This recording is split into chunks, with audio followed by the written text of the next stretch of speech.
আসসালামু আলাইকুম রহমতুল্লাহ বরকাতুহু। সম্মানিত দর্শক, এখন যে চিত্রটি দেখতে পাচ্ছেন এটি মূলত ঢাকা চট্টগ্রাম মহাসড়কের মূলত ফেনীর আগ দিয়ে একটা বিশাল যানজট হয়েছে দেখতে পাচ্ছেন আপনারা।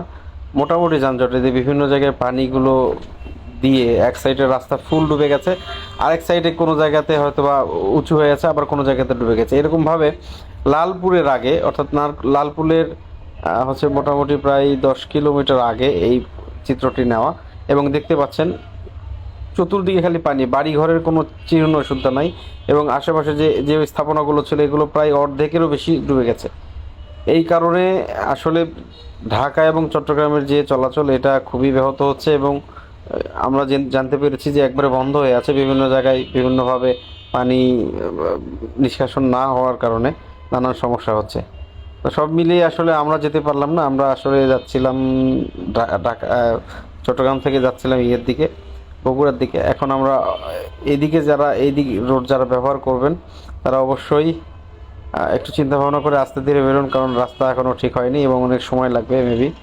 সব মিলিয়েই যারা বন্যার্তর পাশে দাঁড়াচ্ছেন তারা তো দাঁড়াবেন, এছাড়াও আমাদের যারা ভাইয়েরা আছেন তারা দাঁড়াবেন ইনশাল্লাহ।